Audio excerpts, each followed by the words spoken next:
Okay, let us start. Welcome everyone to the conference in Tallinn.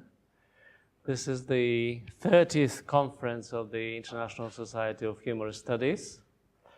Some of you may know that the first conference was held in 1976 in Cardiff, Wales. But this conference is going to be special in many ways, as you have found out. Maybe you'll find out on your own. Well, there is a tradition of presidential address here, and various presidents in the past, some of whom are sitting in the audience, have done it in different ways.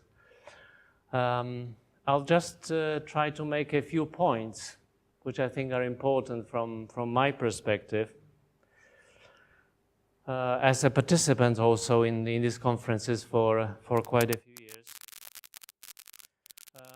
First of all, the humor scholars community is something that comes to mind. When I look at the audience here, there's so many familiar faces I've been meeting for years, both distinguished scholars and also newcomers. I can see them in the audience. There are some former presidents I mentioned. There are some future presidents of the society, no doubt. This is there has been quite an extraordinary society, welcoming over the years. You want to come here again and again to meet fellow researchers, although obviously humor doesn't always stem out of positive experience. It stems out sometimes of tension or trauma. Humor does not always make one happy, although sometimes it does. But I have noticed with satisfaction the motto of the present conference, which is humor positively transforming. But you might have also noticed a question mark there. There's a question mark next to the positive, which is quite a good move here. But the sense of being part of the community definitely transforms positively, and the transformation will certainly bring fruit. Now, the organizers also wanted to draw attention to creativity in various ways. You might have noticed, I have noticed the games, 2 games, and also some hidden tasks in the abstract book. I don't remember any abstract book like this before. This is the very first one. So I think it's a challenge to all of us to do some of these tasks. So humor and creativity in this way, I suppose they are saying to us humor and creativity is connected. I am reminded here of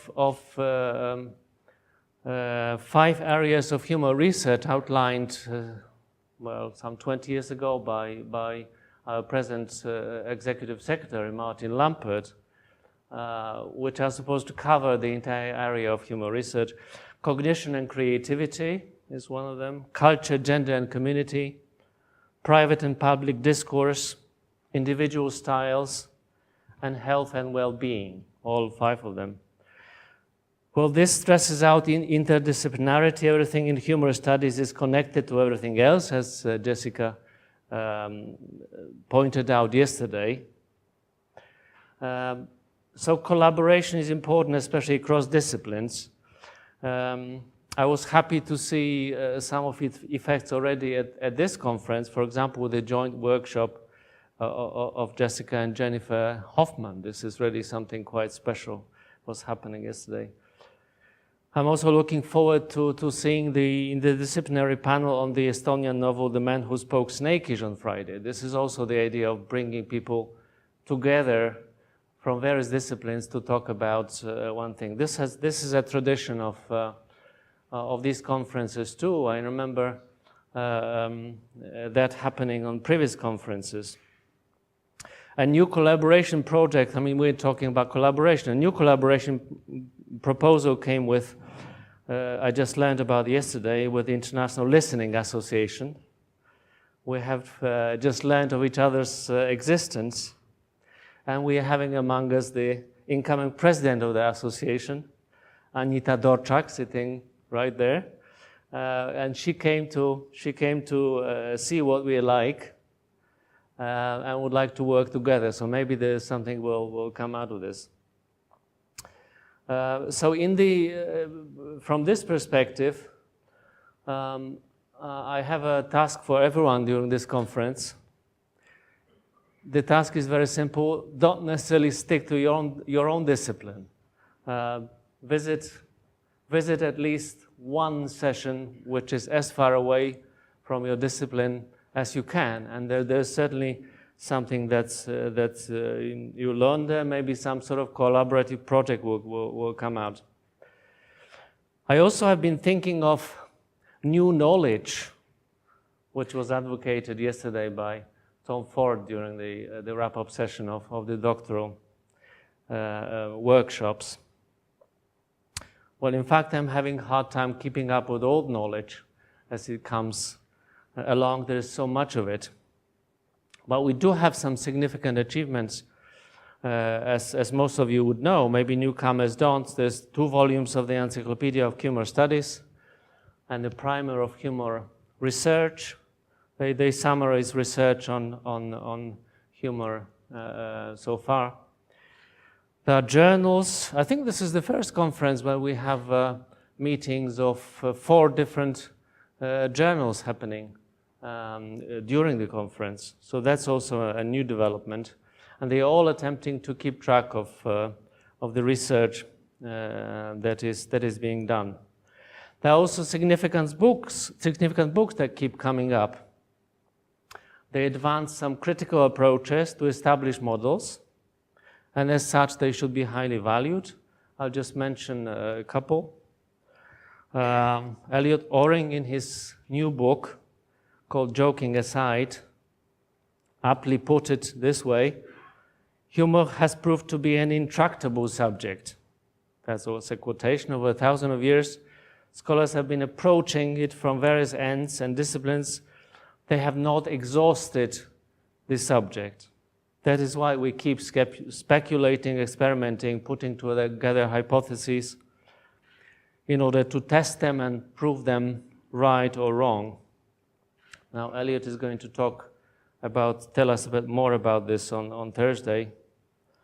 And from what I read and heard, he will attempt to show the general theory of verbal humor in a new, unexpected light, or maybe by now expected, as he has done so to many other available theories.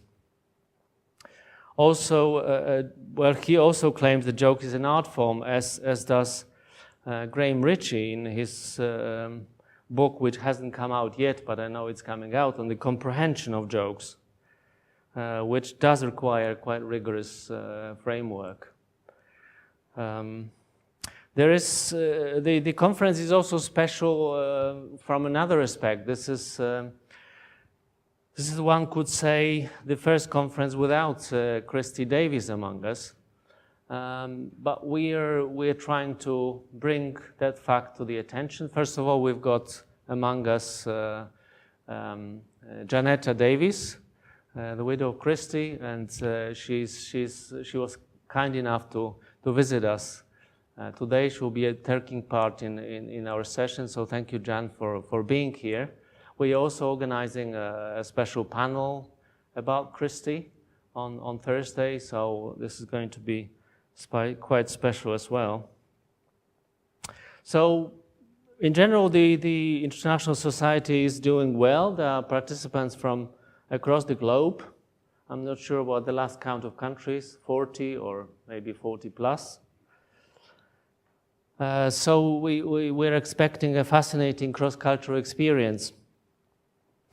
Well, it's even more precious because, at this time of age when there is so much suspicion of the other, migrants and whoever comes, the aliens, whoever come and threaten us. So let us listen to each other, and then the Listening Association will be happy about this if we do that with open mind, and maybe we'll inspire to undertake a joint project, propose a special issue of a journal, and collaborate in other ways. Now, I'm glad to have all the first-time participants here at this conference, and there's quite a few of them, quite a few students. So they have a chance how the society is doing during a general meeting of the society. I'd like to remind you that there's a general meeting at the end of this conference, and you're all welcome to attend it and also to become members of the society. Right? We're looking forward to new members, and so please attend the meeting if only you can, if you'll be still there on Friday afternoon, and you find out about our achievements and our new plans. So your voice and your help will be much, much needed. So I'm looking forward to this wonderful conference with the panels, papers, workshops. Particularly, there's going to be some workshops in the vodka distillery on Thursday. I'm looking forward to that in particular as a poll. So, so much about this presidential wisdom, and now we're moving to a plenary keynote session.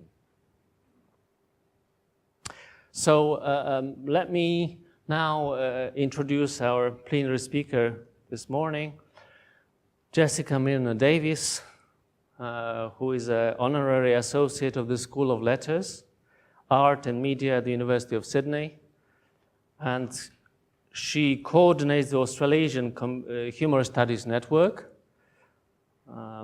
She's a network person, one could say, the connector. So that's much appreciated. She's a fellow of the Royal Society of New South Wales and has been a visiting scholar at Bristol and Stanford universities, also College Oxford, Università di Bologna, and at Clare Hall, Cambridge, where she is a life member. She researches history and theory of comedy and cross-cultural humor and laughter. Her books include Farce, published 2003, and 2 co-edited studies of humor of Chinese life and culture, which she co-edited with her sister Jocelyn Che, who is also a humor researcher. As well as she published Understanding Humor in Japan in 2007, which was the winner of the Association of Applied and Therapeutic Humor Research Book Prize.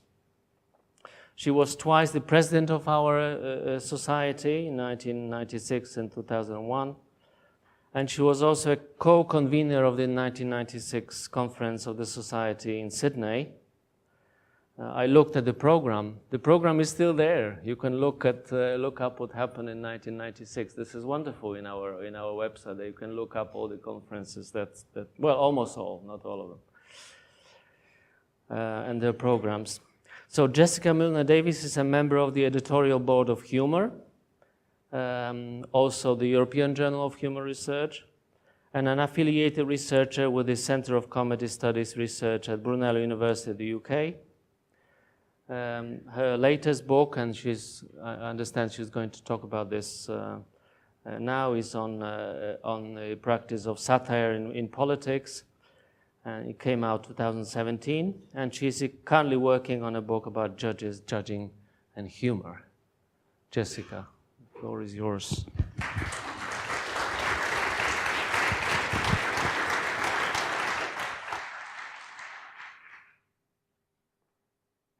Thank you very much. Very kind.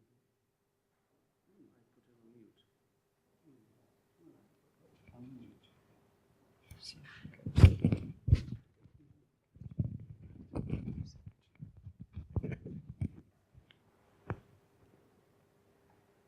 I'm greatly honored to be here and to participate in the conference and also yesterday's doctoral day. But it is the greatest honor of all to be the opening keynote speaker. Someone is waving. Is that better?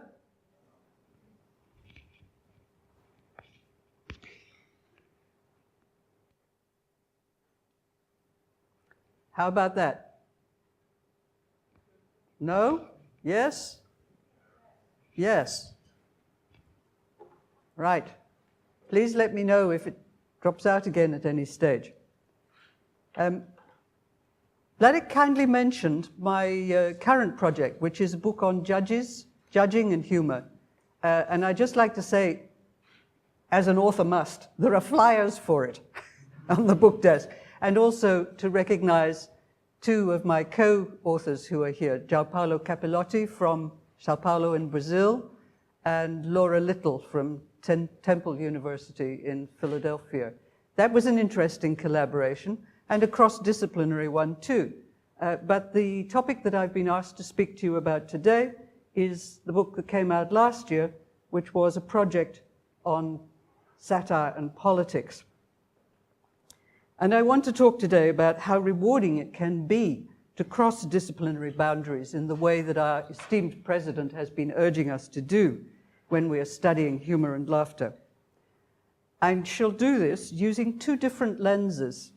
The first is my personal history as a scholar of comedy and humor, and the second is this project culminating in the book, Satire and Politics, the Interplay of Heritage and Practice, Palgrave and Macmillan, last year. In fact, these two lenses complement each other, since both demonstrate the value as well as the challenges of collaboration and cross-disciplinary work. So first of all, let me take you back to the early 1970s. There will be people here who were not even born then, but then I was a newly graduated PhD, and I was living in Paris with my husband, although a few years later, we moved back to San Francisco.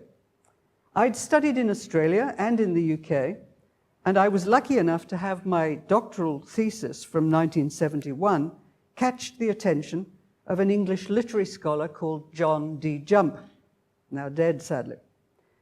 He was then editing Methuen Critical Idioms series. You may know them because they've come out again, but for a long time they were out of print. It was a series of short books, each outlining a complex literary critical term. And John thought that my topic was eminently suited to the series, although it was farce or low comedy, the kind that depends on physical and visual humor rather than witty dialogue, as in high comedy and comedy of manners. In fact, John kindly told me that from the foundation of the series, he had been looking for someone to write on farce. Well, you might think that farce is not a very literary topic, and yet it was a literary series. Well, you would be right.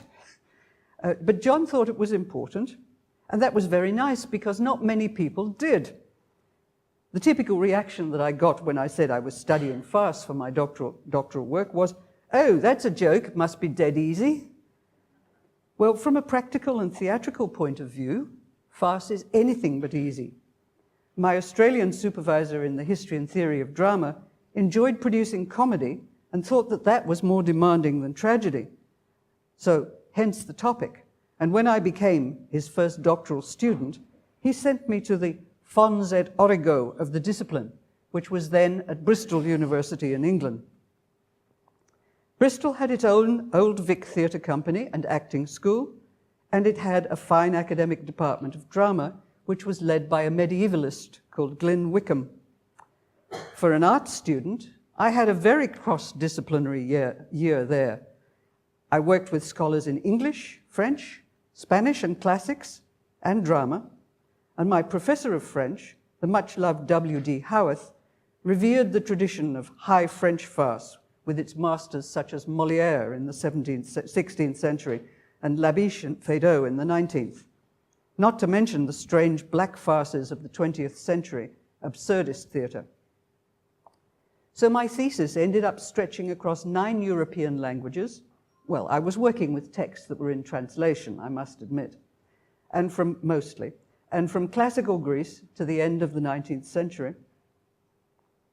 It ran to 3 fat volumes, and I really think that it was examined by weight.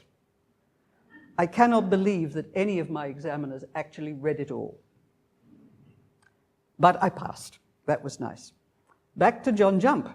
So I accepted his invitation to write a short volume of the critical idiom on farce as a genre. A genre, or as I like to put it, a flavor or style of comedy.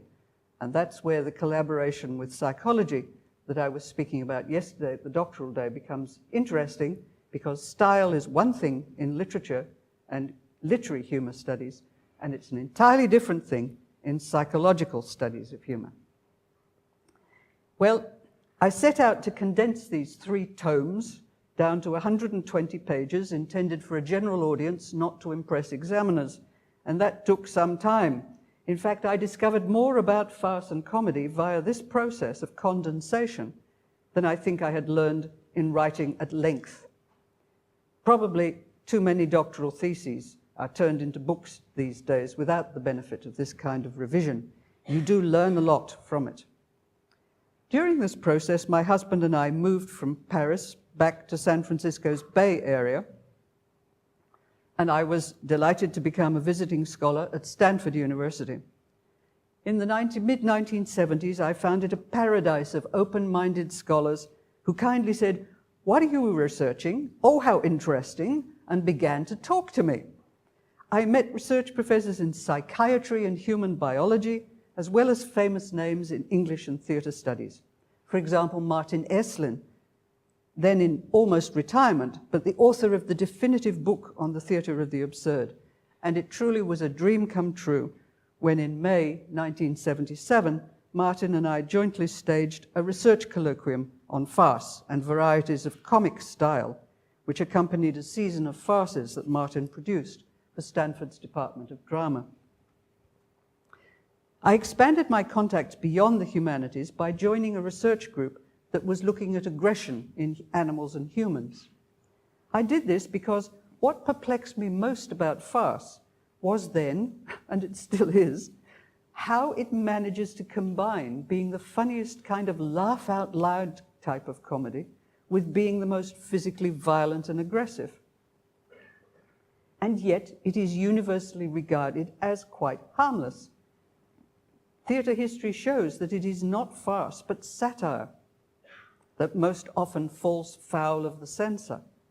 So how, I wondered, does farce escape this fate?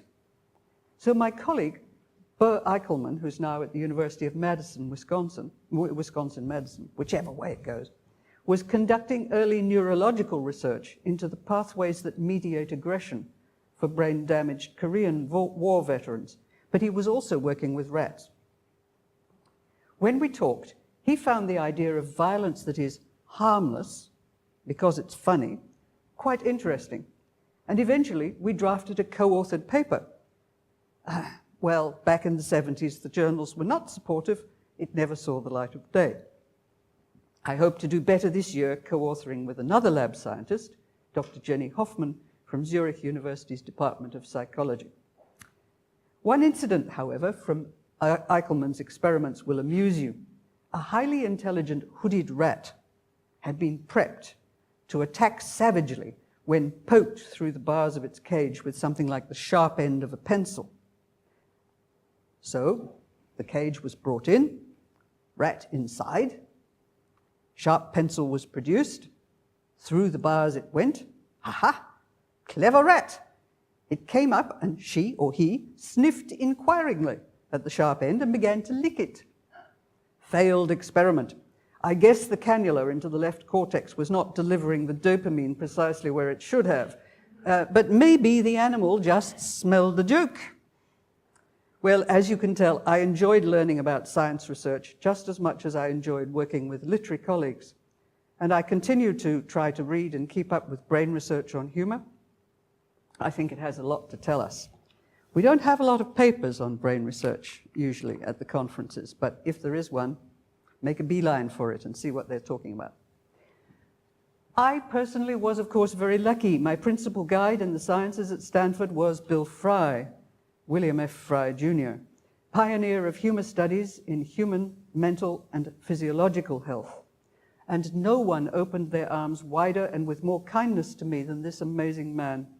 He had a busy clinical practice in psychiatry as well as his academic chair, but he said over the phone, "I'm delighted to meet someone else who's interested in humor and laughter. Come and have tea."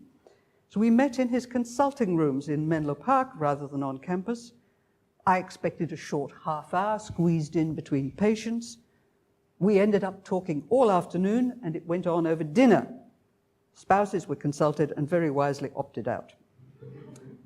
Bill had founded his Institute for Humor Research, or gelatology, as he called it, way back in 1964. in order to study the physical effects of laughter and smiling. And he was building then on earlier work that he had carried out with the famous Gregory Bateson on human communication. And for Bill, it was a paradox that the physiological stress reduction that results from laughter, because laughter interrupts life-preserving patterns of breathing. Sorry, let me recast that. It was a paradox that physiological stress reduction should result from laughter that interrupts the life-preserving patterns of breathing and heart rate. My paradox in farce, Bill's paradox in laughter. His research is not much cited these days, but surely it remains valid. And Bill kindly introduced me to people from other discipline backgrounds who were also thinking about humor. So Wallace Chafe, the author of the 2007 book, The Importance of Not Being Earnest. Nice play. He was then at Stanford Center for Advanced Study in the Behavioral Sciences, although his background was in linguistics and Native American Indian languages. And also Arthur Asa Berger, who is still publishing, a pioneering sociologist and writer who was then at San Francisco State University. All of them have made vital contributions to humor studies. And then we came to what our president mentioned. In 1976, Bill heard that the British Psychological Society was holding a conference. The conference was in Cardiff, Wales. Come on, baby. There's no room here for the mouse. That's the problem. There we go. Please? Yes. The conference was in Cardiff, Wales. And it was convened not by the ISHS, because we didn't exist back then. It was convened by the British Psychological Society, Welsh branch. Christie approved. Bill and I both decided to go and see what kinds of approach were being taken by others, particularly in psychology, to this newly emerging research topic. Well, the conference attracted media attention. I don't know that we're going to do that. We might. But Time magazine covered this one. Well, yes, so did... Yes, that's how they showed it. Both Time and International Herald Tribune treated it with a combination of levity and fascination. But the meeting did put humor, the topic of humor and laughter, on the academic map, and other conferences followed, and eventually, of course, the ISHS. This is not the place to rehearse the full story of how the founding of the IHSS took place under the guidance of Don and Aline Nilsson, in 1989, if I'm correct, when they pulled off an amazing merger of various smaller groups. But that's what happened. Back home in Northern California, Bill Frey was keen to continue a way of having such exchanges. And so he formed the Bay Area Humor Association, or BAHA, which met regularly through the next few years. And in 1978, BAHA offered a panel on humor and laughter at the annual convention of the American Orthopsychiatric Conference, a sort of precursor, I guess, to positive psychology. How do you get psychiatric balance right rather than having it wrong? This panel was a very early example for me of interdisciplinary collaboration because it combined psychiatric papers with others.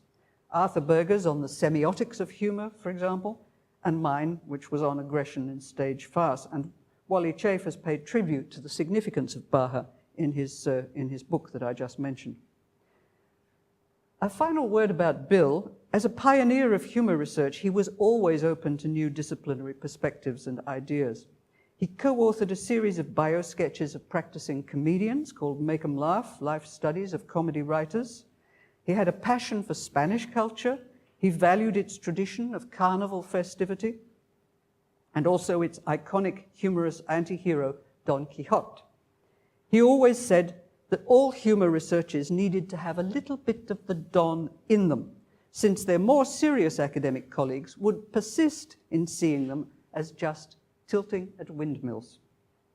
Well, I don't think that has completely changed even today.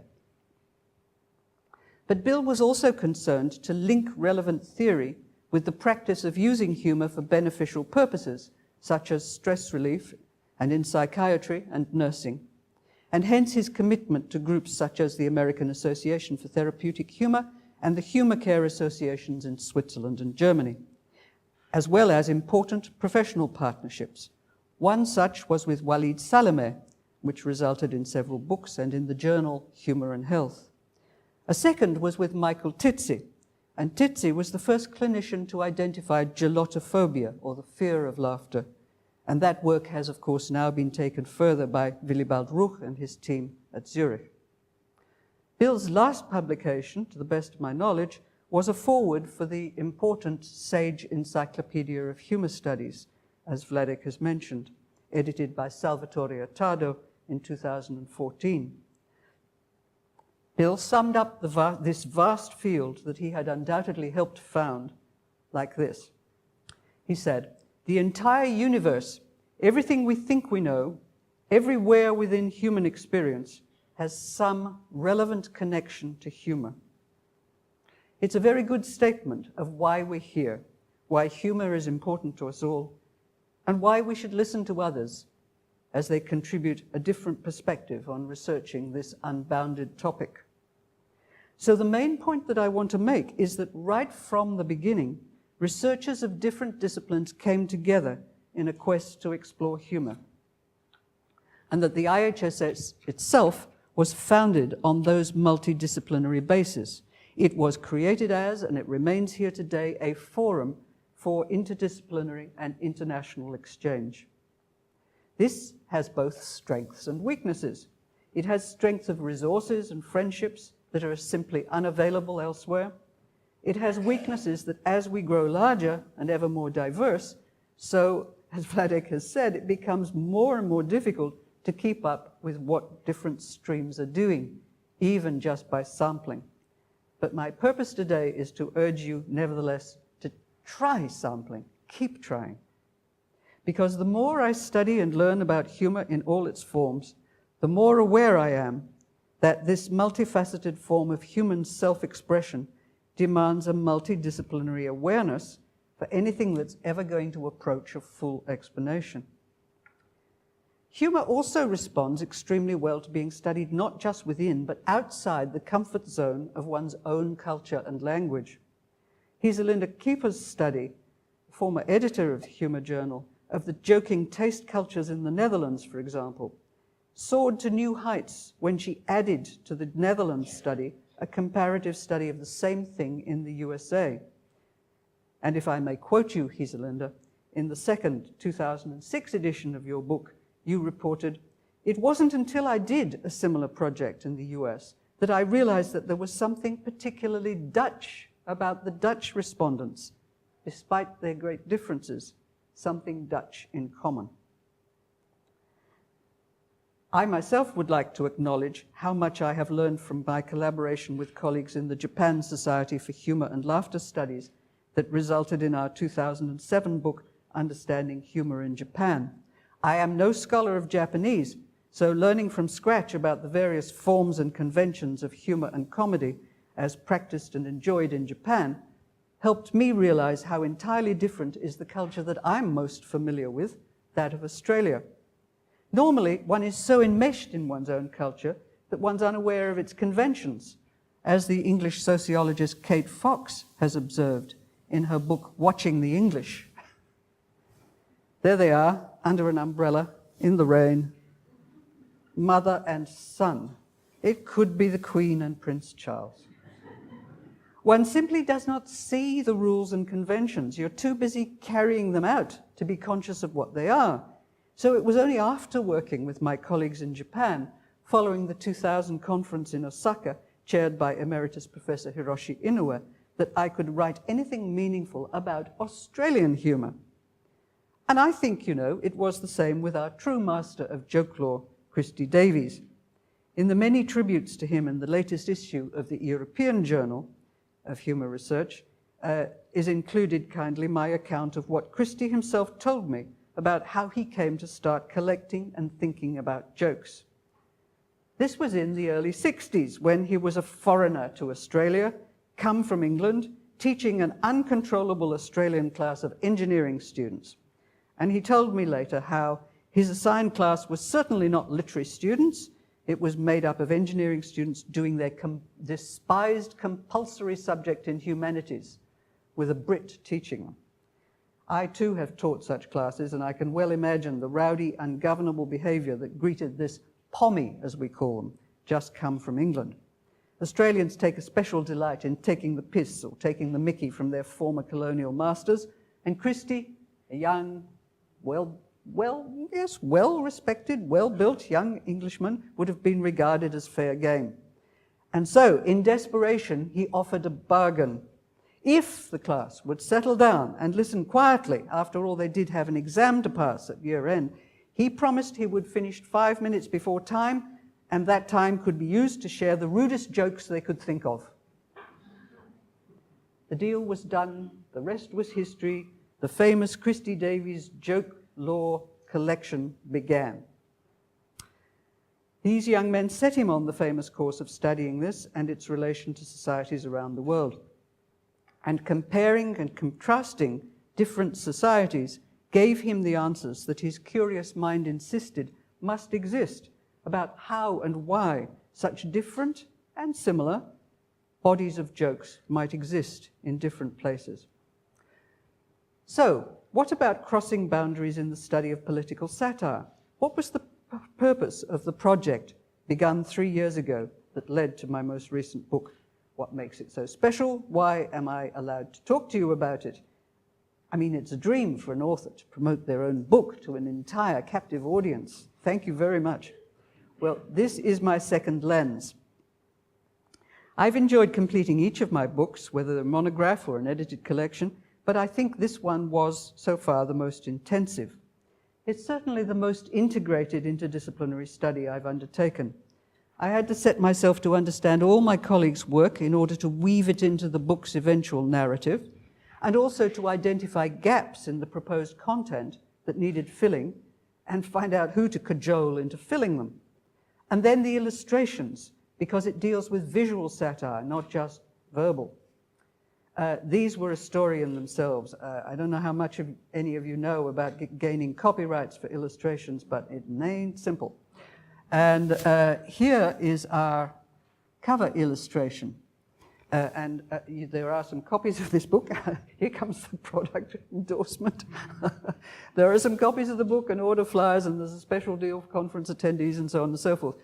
But I was delighted to choose this illustration. It sums up the book's themes of satire, politics, tradition, and current practice. And its title is Deuced Funny, with a nice English accent. Deuced Funny. Here is the contents of the quite comprehensive cover note that we included. If you're going to include illustrations, it is only fair to pay tribute to the artists who created them, where they were first published, and any details you can find out about them. So you've got a second research project going on there if you're dealing with cartoons. The author, Phil May, was as much an Australian cartoonist as an English, but he drew this image for a London audience, well, for a British audience, and the culture of the two men in the where they come from is perfectly clear. They're not Aussies, they're Australian, they're English, and there is who they are. Two real people that he knew, sharing a hot piece of political gossip.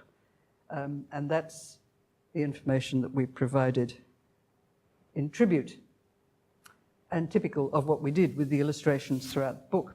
Now, a word about scholarship on satire and what is satire. Yes, satire is a multifaceted mode of creative humorous practice that in the West dates back to Greco-Roman times, but it is also a time-honored tradition, of course, in many other cultures, for example, in Farsi culture in Persia. It is a contested term, it resists easy definition, but satire can be reliably identified among other styles of humor, using the literary term styles of humor, by the presence of an overt critical intention. And I cite Condren on the definition of satire. Its iconic practitioners were the 18th century writers such as Jonathan Swift. they believed that they were putting into practice the concept put forward by Lucian of Samosata in the second century BC or AD, somebody will have to check that date for me. His concept was serio inludere, or playful seriousness, and they used it as a humorous critique of their times. Despite this very precise meaning of satire, the word today has become a much looser term, applied to any and all mocking humor, regardless of seriousness of purpose. So it suffered a bit of the same as humor, in having originally a very precise meaning and broadening out to become a bit more of an umbrella term.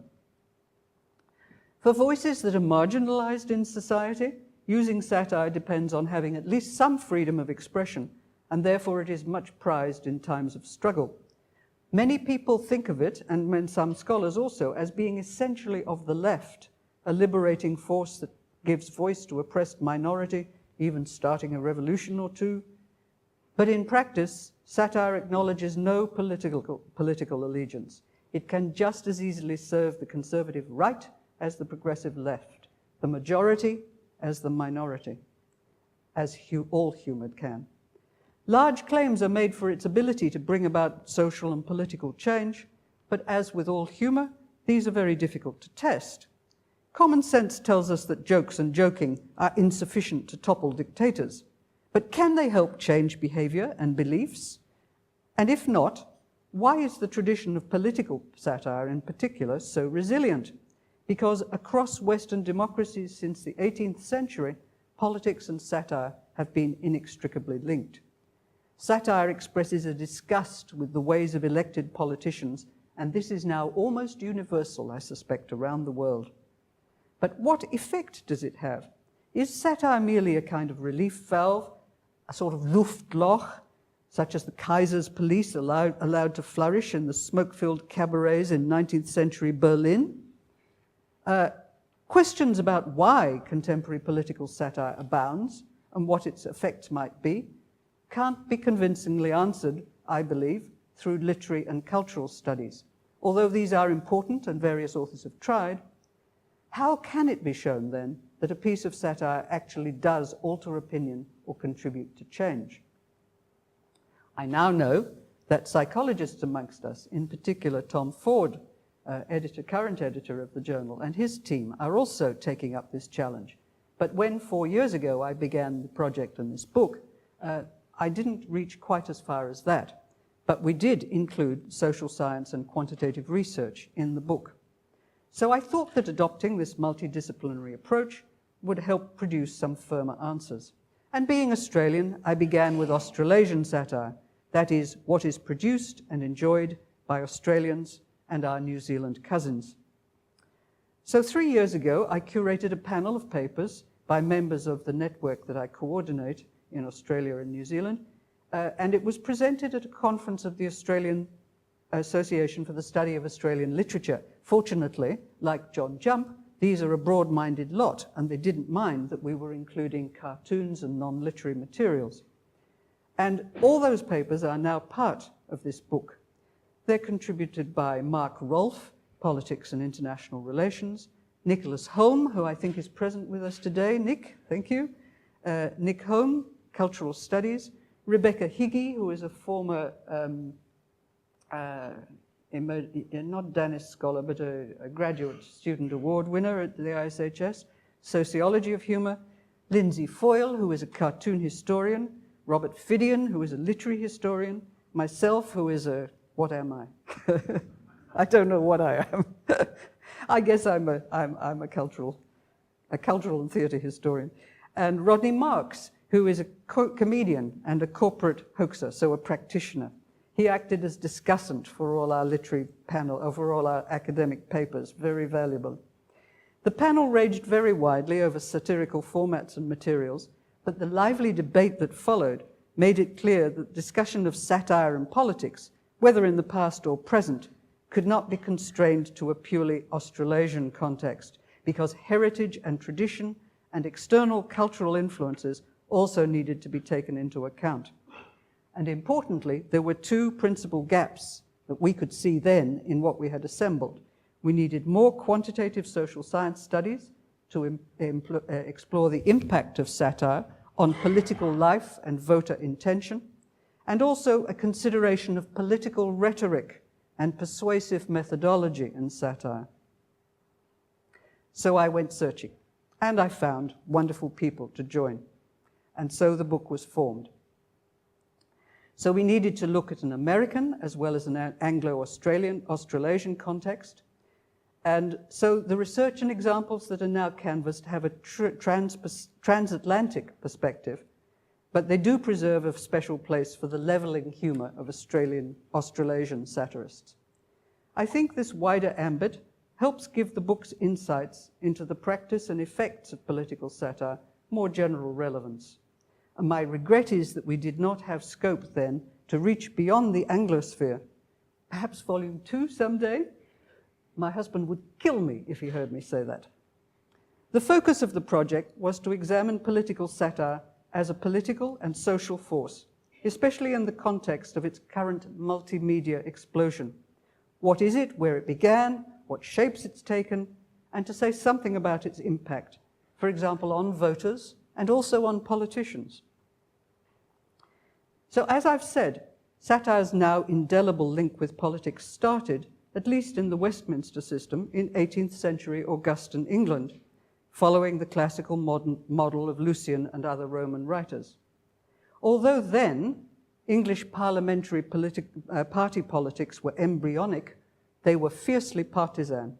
It's not accurate to describe them as left versus right, but Whigs and Tories certainly marked themselves out as separate tribes, and as they succeeded each other in government, they began to exert discipline over their adherents, just as formal parties do today. Their leaders collected stables of writers and artists who were gifted at directing vitriol and mockery at their opponents, and even such a towering figure as Robert Walpole, who was Britain's longest-serving Prime Minister. He served from 1721 to 1742 under both George I and George II. Walpole was mercilessly pilloried in words and sketches. Such attacks came from Jonathan Swift, from Alexander Pope, John Gray, and others who excelled in derision and insults. Well, since he was a Whig and they were Tories, they and their cartoonists had an obligation to ridicule him. Here's a fine example which occurs in our book, is used in our book. Don't overlook the pimple on the bum. Where is it? There. Close up, it is a very nasty pimple set to explode. Yes, this is titled Idol Worship, I-D-O-L, Worship, or The Way to Preferment. It was published in 1740, and I have to say it's shown here courtesy of the British Museum. We did all the copyright stuff. It comes in the second chapter of our book, which examines the populist elements that are inherent in Augustan satire and which have been inherited by today's satirists in the Anglosphere. And the author, Mark Rolfe, describes this image this way. Well, here is an enormous Walpole bending over with his backside fully exposed for an ambitious young man to kiss, while another man is rolling a hoop through the enormous arch of his legs. The hoop is inscribed with the words wealth, pride, vanity, folly, luxury, want, dependence, servility, venality, corruption, and prostitution. And beyond the arches, if you can see, are arches. So through the legs, so this is the entrance to the gateway, the legs, and beyond is a set of arches, and each of them is inscribed with a name or place name. They're the names of government locations: St. James's Palace, the Treasury, the Exchequer, the Admiralty. If you want to get preferment, you kiss the bum and pass underneath. Walpole sailed on regardless. His political status was unaffected by this satire. But they did enjoy it, obviously. Interestingly, post-revolutionary France proved less tolerant of similar attacks on its leaders, although we don't discuss this in our book. Under Louis Philippe, the citizen king of the July monarchy of 1830s, the artists Charles Philippon and Honoré Daumier got away with caricaturing the king as a pear.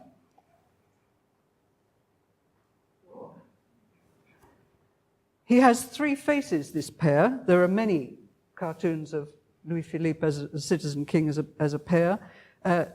Moving from left to center to right, it's quite benign on the left, scowling a bit or displeased looking at us, extremely angry and intolerant on the right. And the message was, this is the evolution of our citizen king, from citizen to dictator.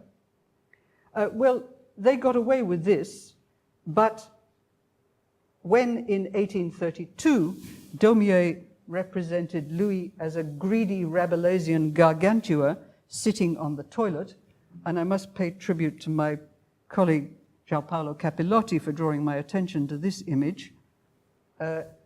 He ran into serious court displeasure.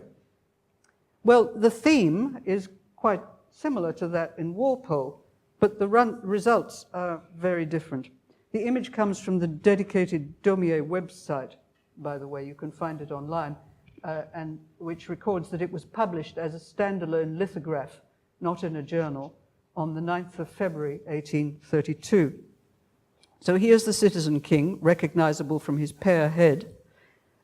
Here is the chamber pot underneath, which is being filled with, well, what are they? Sealed and beribboned documents.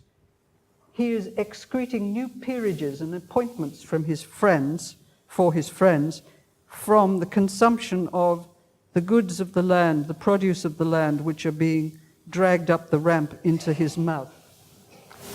Very similar theme, but different reaction. Offense was duly taken, and despite a written plea requesting clemency, Daumier foolishly continued his satirical attacks, and eventually, on the 22nd of February 1832, the artist and publisher were both in court, and Daumier ended up serving a 6-month jail sentence.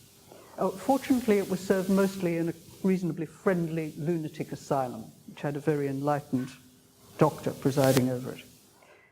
But these images encapsulate the way in which modern political satire... Is that me? Yes, it is. I was holding the microphone. I'm so sorry. Modern political satire continues to reflect and to foster disgust with the ways of leaders and politicians. This tradition was taken up early in American political discourse, and from there, interestingly, it passed to other Western nations, certainly Australia and New Zealand, and probably Canada. And this is explored in the first 2 chapters of our book. The tradition gave a voice to perceived disparity between the purported ideals of democracy and the dismal realities of politics. And around the world today, satire's effect is amplified by political commentary and popular media, resulting in a seemingly permanent dissatisfaction about politicians. That's, of course, unless you're a rusted-on Trump supporter or you just vote blindly the way your party tells you and don't think. This widespread disgust at political shamelessness underlies the amazing popularity of satirical TV shows like Yes Minister in the UK, constant reruns, and in the US, news shows like those hosted by Jon Stewart and Stephen Colbert. Satirists of all kinds today increasingly participate in serious political programs. As one of our authors points out, their voices carry valuable cultural capital. And in their own defense, politicians now try to appropriate satire for their own purposes. A chapter by Rebecca Higgy examines how this co-optation changes the nature of satire itself, while the willingness of politicians to embrace the genre and smile at its punches clearly elevates their standing with the public, or did until President Trump happened along and refused to play the game. Volume 2, again. Augustan satire marked out a special place for political cartoons in the emerging print media, and today political cartoons in print and electronic media are staples of pungent and pointed comment on politicians, political events, and systems. Although such cartoons are frequently used in studies of personality and humor taste, for example, no established methodology really exists for their classification and selection. So recognizing this, the project included a survey of the state of scholarship on political cartooning, and it asks whether this amounts to a field of study or not. The three co-authors are Kinwei Chen, Ronald Stewart, and Robert Fidian. They review the research methods of many different disciplines that are involved in the study of visual cartooning humor, and they ask whether issues of methodology and measurement can be progressed, underlining how to underpin more reliable conclusions about the nature of satirical cartoons and their effects on audiences and politics. I think this is a truly path-breaking chapter, and I recommend it to you. But any consideration of cartoons raises the question, what artistic techniques are used in their creation? You take the product and you use it, but think about how it's been put together. In fact, technology is driving rapid change in how artists create such seemingly simplified, but actually very complex images, both static and animated. Electronic platforms impact the economics of cartooning and its domination by trained artists. And as Higgy points out in her chapter, many forms of private satirical voices or citizen satirists are now facilitated by social media and the internet. Citizen satire is basically within reach of everyone, and traditional news outlets are morphing themselves into new online formats and bundling packages. Linking to Higgy's work is a chapter by Lucien Leon, who is an art historian at the Australian National University, studying the technology and economics of modern cartooning. The increasing presence of political cartoons and internet memes has political implications that cried out to be better understood by political science and by humor studies alike, and their two chapters assist in this. Studies by Higgy and by Alison O'Connor, who was formerly at Oxford University but now back in Australia, probe the emotional charge of political satire via opinion sampling and measurement of voter intention before and after viewing satire, and with some control situations. They ask, how do ordinary voters react, both cognitively and emotionally, to exposure to political satire about their chosen candidate? The two authors analyze results of exposure to instances of political satire that occurred during actual election campaigns. They're not lab studies, they're real studies. They used, for example, appearances by the then British Deputy Prime Minister Nick Clegg on the UK TV show The Last Leg in 2015, and by Barack Obama's co-option of Stephen Colbert's role in the Colbert Report in an episode in 2014. Obama frequently appeared on Colbert. This is not the place for a detailed account of what these chapters say, but briefly, Higgy analyzes the conventional media and also social media responses to the TV programs from the time, while O'Connor reports an online experiment that she conducted in the UK and the USA that assessed the effects of satire on the evaluation of political candidates. Very importantly, O'Connor's experimental design controlled for two factors that previously had been unprovided for in any such experiments. The first was the self-selecting nature of satire's audience. That is, most people watch satire because they choose to. In a lab experiment, you expose people to satire, they have no choice. And the second was satire's straightforward educational or informational effect. That is, when you look at a piece, even like this from the 18th century, you're absorbing a lot of factual information, not just the humorous message. So O'Connor's results indicate that unless audiences knowingly choose to watch a satire, the older adage is probably true. All publicity is good publicity. Even bitter satirical coverage improves the evaluation of candidates in comparison to a control group that views more benign humorous material about the same politician. Further, the effect of viewing satire did not differ substantially from the effect of exposure to straightforward negative news coverage. That is factual, but without any bias or line being pushed, just somebody's tax deals was exposed. And this suggests that the results are not due to any unique effect of satire, but simply to the acquisition of information, whether it's in humorous or serious form. Both studies carefully review previous research, and they consider methodological challenges and design issues for investigating satire's reception. And I think both will prove valuable. Turning to Australia for a moment. The cultural politics of humour and satire there since white settlement have made good use of the trope known as the larrikin. This is an irreverent figure that critiques both national identity and politics. And in the book, cartoon historian Lindsay Foyle and I collaborated to trace the creation and evolution of this cultural self-image as captured through the eyes of cartoonists. Many Australian politicians like to exploit this persona to appeal to voters. You may even have heard, all of you, about our recent Deputy Prime Minister Barnaby Joyce, who was known for being a bit of a larrikin clown. It's a long way down under, but Barnaby's fame spread wide when he was found to be both an Aussie and a Kiwi, or a New Zealander. The New Zealand national bird, the kiwi, is a small, flightless bird, which is a long beak, quite furry looking, and it's now sadly an endangered species. So here is the cartoonist's take on that. The cartoonist is called John Shakespeare, and here is Barnaby Joyce. Aussie or Kiwi, larrikin? He can't make up his mind. Barnaby then went on, apart from his dual citizenship, which disqualified him from being in Parliament at all, let alone our Deputy Prime Minister. He added to his disgrace by arranging employment for his wife-in-waiting, who was his second wife.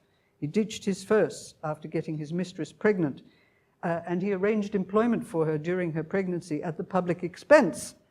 Alas, this fact postdated the book too. Obviously, we've got to do an appendix on Barnaby. He is there, but not his shenanigans. Well, so turning to the tools and modus operandi of today's professional political satire, one very important mode is the use of irony and deadpan. And Nicholas Home, who is with us today from Massey University, has turned this a flattening of comic affect. And it's well exemplified by the work of several satirists, one New Zealander, Taika Waititi, and other Australian satirists who were scrutinized in Holmes' chapter. He explores in detail the aesthetic of satire as deadpan disengagement and looks at how that affects political debates in both New Zealand and Australia. So far, both those countries have privileged satire, parody, and cartooning. Legal attacks, such as Domio suffered and other countries still do today, do not go far in those two countries. Long may that last. But shaming and shamelessness in politics are a very heady mix, and nowhere deals with this mix better than Yes Minister and Yes Prime Minister from the 1970s. Here is Gerald Scarfe, the British cartoonist. With personal permission from the cartoonist, we use this in the book, his memorable image from the first series. You'll remember Bernard, the apparatchik in the background, Minister Jim Hacker, and Sir Humphrey, the Mandarin, the bureaucrat, on the left. The political realism of this series and its successor, Yes Prime Minister, is revered around the world. They're usually taken as very accurately reflecting the way the British political system works, in fact, and also the shamelessness of its politicians and the Mandarin class. Conal Condren, the theorist of satire and of political rhetoric, shows how this, in his chapter in the book, how this impression is created by fastidious verisimilitude in rhetoric and in the use of genuine statistics being reported and discussed. But Conal goes on to point out that satire has no simple relationship here with Westminster political reality. Prime Minister Margaret Thatcher, seeking then to reform a bloated and unresponsive bureaucracy, drain the swamp perhaps, was an enthusiastic supporter of Yes Minister. She believed it assisted her political aims, and she even performed as herself in a sketch that was specially written. Admittedly, it was for a Downing Street audience, not a public one. But drawing on political theory and on archival papers, Thatcher's archival papers, Condren explores what might be described as a almost through-the-looking-glass moment for satire. The fantastic popularity of the series on TV and what is happening in real politics at the time. Which is real? Which is make-believe? It's almost impossible to tell. The satirical mode is never simple in its operations and effects. Drawing to a conclusion, the book finishes by summing up what could be safely said when it went to press last year about research into the political effects of satire. The Augustan poet Alexander Pope regarded the mode as vitally important, and he invoked it in grandiose terms. "O sacred weapon, left for truth's defense, sole dread of folly, vice, and insolence." That's from Epilogue to his Satires. Having conducted a longitudinal study of Australian election campaign cartooning as a predictor of the outcome of the vote, the author Robert Fidian asks in the closing chapter of our book, does satire effectively tell truth to power, or does it just make us feel better? The issue of freedom of speech and even political correctness is vital, as he points out, and he says, I quote, "Satire tends to tread at the limits of tolerance, even in the most free societies. It seems to be a throwback to forms of shaming and vigilante justice that are not obviously amenable to civil public discourse. But without satire, it is hard to see how the negative emotions that exist in the populace might be better exorcised and exercised. Certainly the rise of nativist populisms across Europe and North America, as yet only relatively faint in political satire-loving Australia and New Zealand, do look like evidence that these passions of more or less savage indignation, that's Swift's term, continue to exist and are only displaced, often into more aggressively violent forms, if they are censored in public life. He continues, satire provides individuals and societies with a crucial rhetorical space in which to exercise freedom of speech. Very occasionally it changes the world, but more commonly it provides a play space where, if all goes well, truth can be spoken impudently to power, and the negative emotions involved in indignation, those of anger, disgust, contempt, disdain, can be exercised cathartically and in relative safety. So what do I think the Satire and Politics Project has achieved?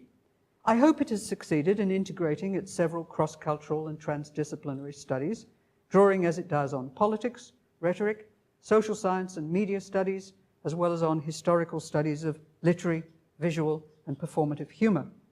I think it manages to avoid being boring. It combines in-depth scholarship with a focus on popular comedy and satire. I think it provides a balanced survey of what research up to last year could tell us about the political impact of satire as currently practiced in the Westminster democratic systems. Of course, it is by no means the last word on the subject. Since Donald Trump's elevation, the impact of political satire has become a very hot topic for research, including in psychology, as I noted. Our book does not delve much into the important role of satire in non-free societies, but it certainly reminds us of the precarious license that satire is afforded, even in the free world, and of the courage that satirists and cartoonists display every day as they practice their art. After the Charlie Hebdo murders, we are all wiser about that than before, and I would like to conclude this morning with a moving prayer for those who make and enjoy and study satire around the world. This was written by Kevin Holdsworth, who's the provost of the St. Mary's Episcopalian Cathedral in Glasgow. And he said, "The killings in Paris do no honor to any god. They dishonor our common humanity." And he prayed, for satirists, humorists, cartoonists, for journalists, for bystanders, for those who take risks to disturb our peace of mind, for those who take risks to give the peace and security for them to do so. Lord, in your mercy, hear our prayer. As I hope we have demonstrated in the Politics and Satire Project, humor is never disconnected from the real world. Thank you.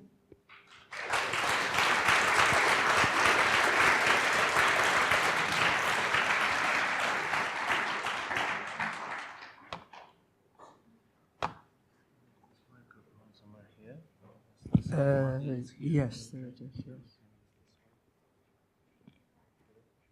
I will run this. Oh, okay.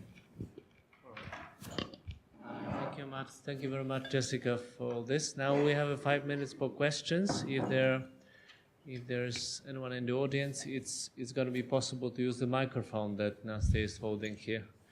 So please feel free to ask questions, even though the presentation of Jessica seems wonderfully complete.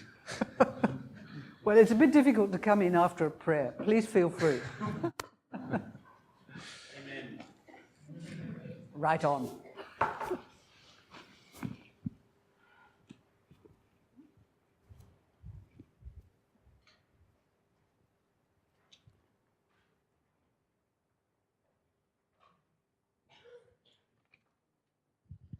Dear Jessica, thank you so much for your inspiring presentation.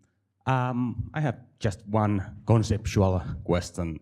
Do you think there could be something like self-satire? You know, self-irony is common and ridiculing yourself, but self-satire, could it be something deeper, or have you thought about this?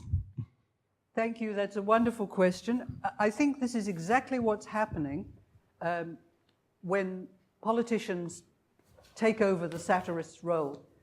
This is about Rebecca Higgie's chapter in the book, where she talks about co-optation. The satirist has believability with their audience, and when the politician comes on the satirical show and plays along, the politician is indulging in self-satire. And it works for them. But, as other studies and chapters in the book show, so does satire work for people who are negatively satirized. It helps their electoral chances. This is a terrible, terrible truth to be revealing, that we think we're changing the world. What we're really doing, as Robert said, is we're feeling better. We're giving voice to all the pent-up frustration and emotions, which was why there was so much about Sarah Palin, why there is so much about Donald Trump. It doesn't come from his supporters, it comes from his opponents, but it actually helps him. Okay, I think there was a question. Okay. Right.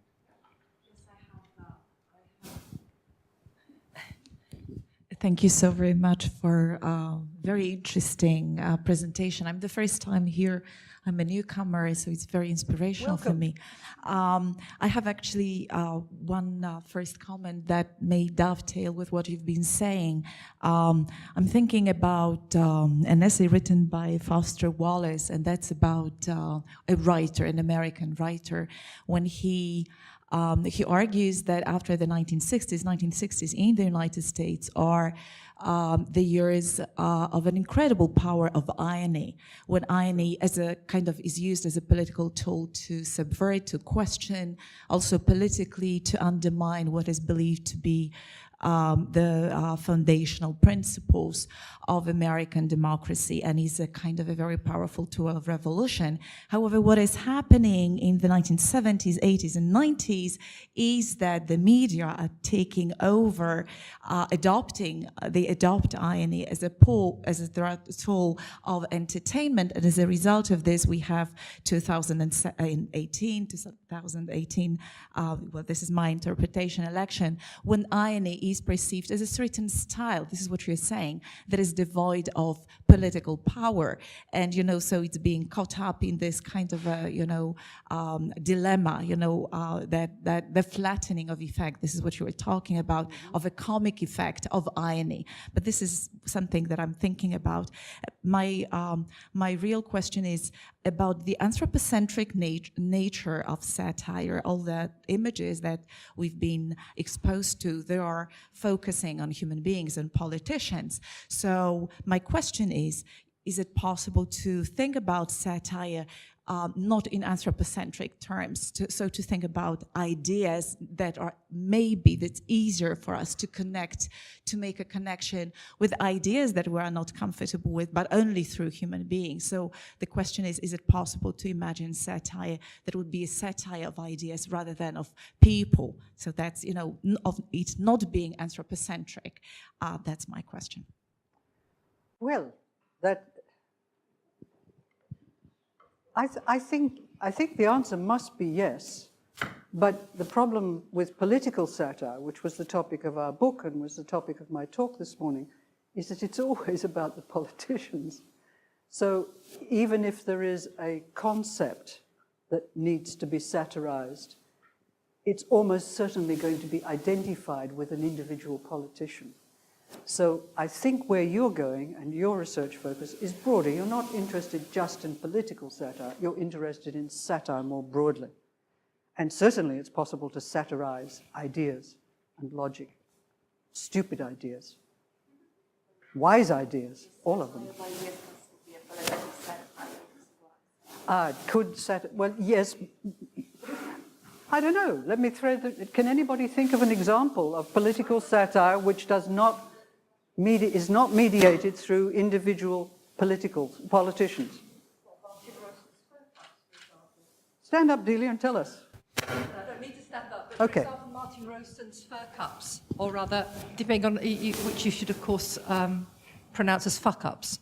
They're certainly not anthropomorphological because they're objects, and they're not at one specific politician. That's just one example, but there are plenty, Good. Which I can't think of at the moment. Thank you. Please, Catherine.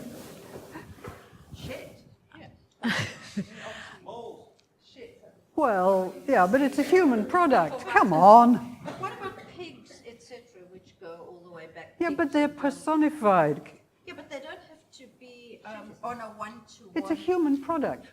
Have you forgotten? Okay, so human product. What about toilet paper? Huh? Can it be mass idea? Like it's always personified or it's mass? Oh, that sounds more promising. Catherine has the floor. Someone asked before about self-satire. Yes. And the example was given of Obama appearing on the Colbert Report. As an American, I'm being very confused lately when things happen that appear to be satirical by the Trump administration. And a good example of that is Melania Trump going down to visit the children who've been separated from their parents through the Trump administration policies, and she wears a jacket that says on the back of it, "I really don't care, do you?" And then we're left thinking, what in the world is this? I mean, this can't be an intentional satirical move on her part. So. Thank you. I found that fascinating, but even more so I found, because Trump himself has refused, he doesn't want to do the Obama thing. He's not going to, he doesn't watch the satire, he's not going to go and join in. They're all loonies and subverting the state and bad people. So we don't have anything to do. But then, coming back from his great triumph in Singapore with Kim Jong-un, he stands up and says to his press conference, well, they all revere that man. When he speaks, they really stand up and pay attention, sit up and pay attention and listen. I'd like that to happen. I wish that happened to me. And everybody goes, my God, you want to be a baby eater like him? That's what he mean. And he turned and said, don't any of you get sarcasm? Which is very close to satire. I think he probably meant satire, but he was being sarcastic, satiric. That's interesting development for him, and it happens at about the same time as Melania does her funny little coat trick. Mind you, it is entirely possible that the separation of children, you know what we're talking about? Yeah, the separation of the children from their families' policy reversion was because Melania stormed in the bedroom and said, "You fix this, I'm walking out otherwise." She may have. Now, ladies and gentlemen, the Yes, it's time. discussion is developing very nicely, but I have to. Jessica's getting excited. It's time to call. But I have to. This is not the end because I had to break it because the news just came in, very wonderful news, that the board of the International Society of Humor Studies has achieved a verdict, and the verdict is that Jessica Milner Davis has been awarded the Life Achievement Award of the International Society of Humor Studies.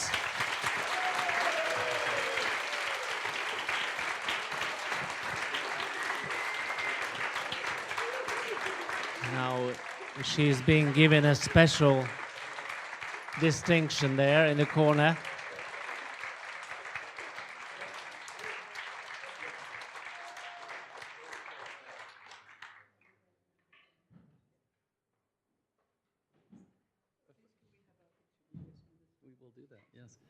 For those who don't know me, I'm Martin Lampert. I'm the Executive Secretary for the International Society for Humor Studies.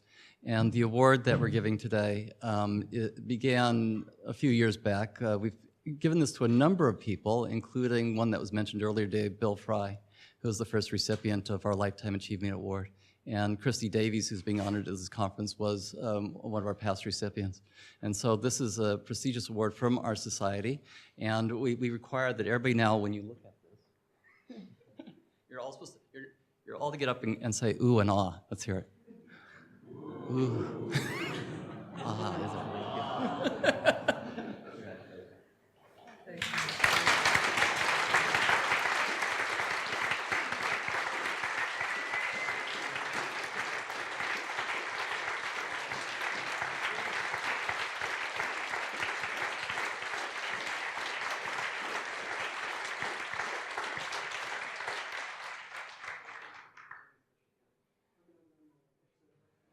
Oh, something else is going to happen. Something else was going to happen. I don't know what. Something is going to happen. I will also say a few words. Well, there is no question about the suitability of Jessica for this nomination. So there are so many important positions, so many important publications. And there will be possibilities during the evening banquet on Wednesday to give a toast to Jessica and give all the speeches you want. But I'd just like to thank her from my part for being so supportive for all the newcomers to the conference and everybody who is there. So if you take a look at the program this year, you can see Jessica everywhere. She's just amazing. You know, she can do all of it.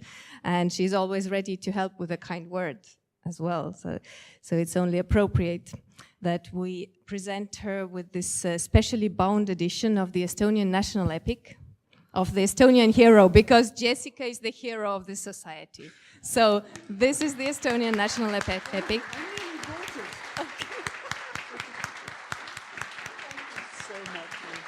Specially bound for you.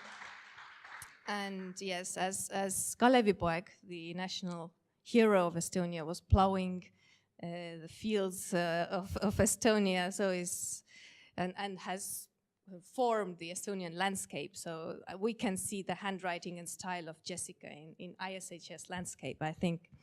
So we wish her strength to continue this work and support the society for years to come. And I think there will be some other people. Your turn.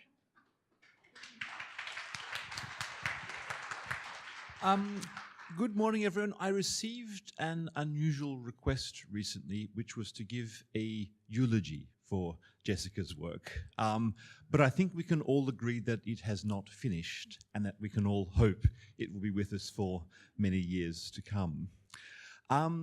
This is not the first time I have had occasion to call Jessica, in front of her, the fairy godmother of humour studies. She always takes this with very good grace, but I think it's a point on which we can all agree this morning.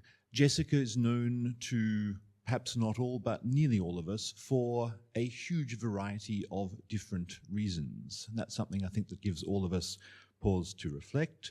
She's been twice IHSS president, as we've heard this morning. She has published on more topics than I can remember, so I'm not going to try to enumerate them all. She has founded and still convenes the Australasian Humour Studies Network, one of the earlier groups of sort of more smaller regional groupings in humour studies, which I can now see a sort of flowering of in the last couple of years. She's also worked, I think, to foster connections between disciplines. We've heard a lot about this morning, and we heard about this yesterday.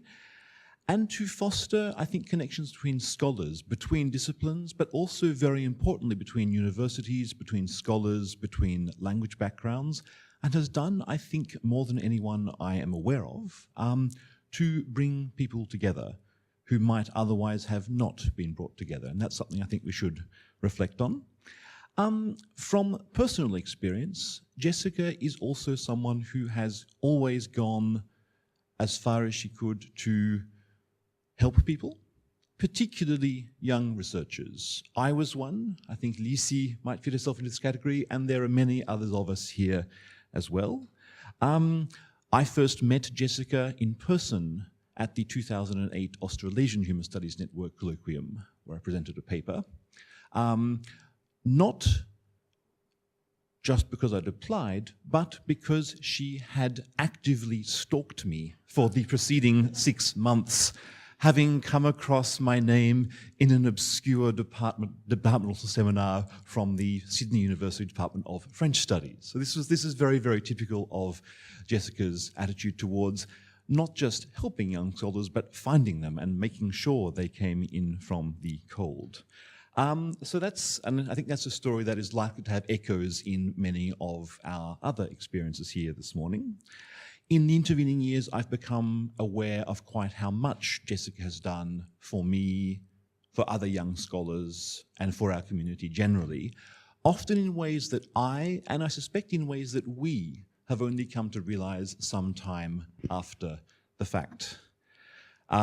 Jessica's spirit of scholarly inquiry, I think we're all aware of. Jessica's, I think, unique combination of civilized discourse mixed with an absolute intolerance of nonsense.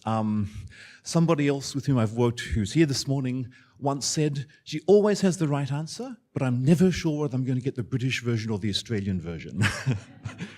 Intellectual rigor, but again, above all, bringing scholars and bringing people together. So I'd like us to thank her.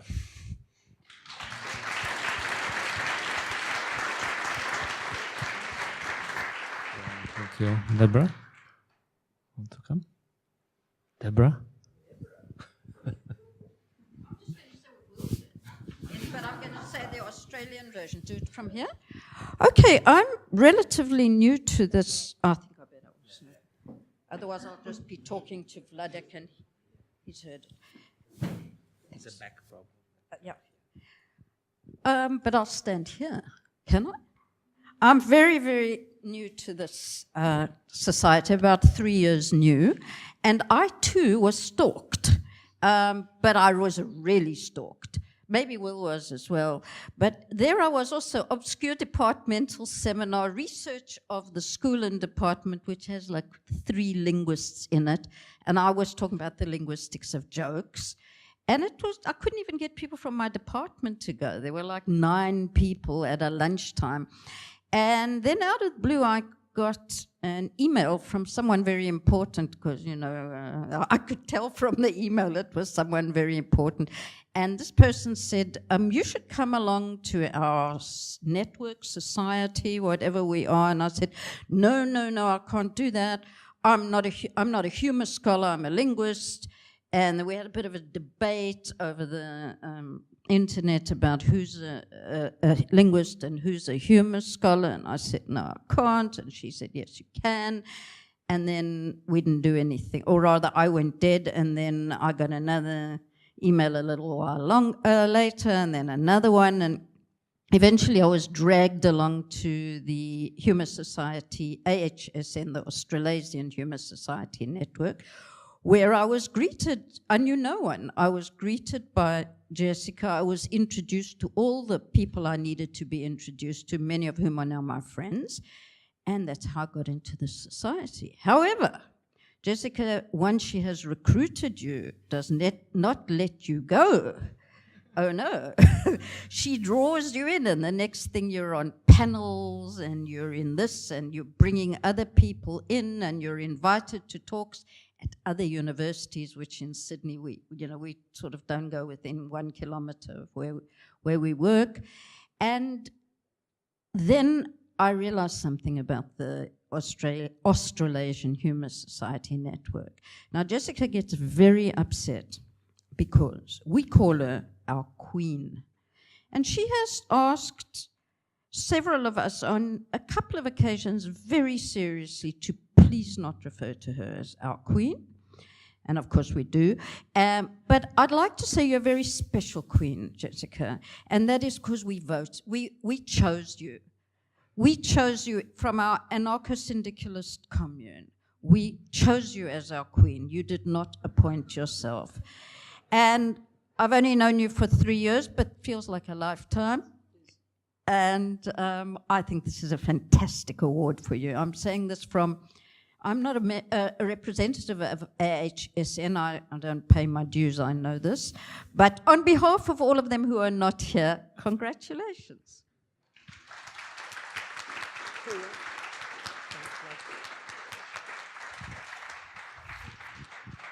It is high time to draw these unseemly exhibitions of affection to a close.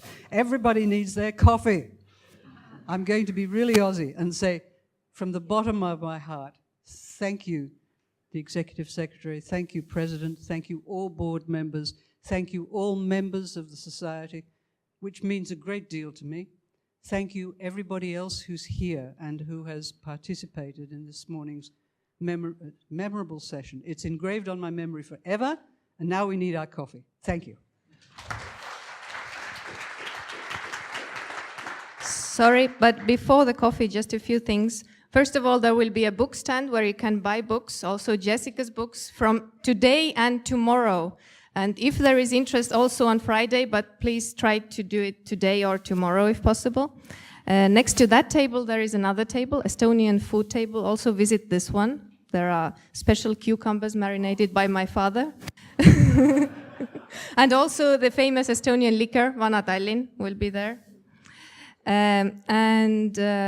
T-shirts can be ordered only until today, no later. And then you will receive them on Friday, anyone who still wants one. So that's basically it. So go and enjoy your coffee. Thank you.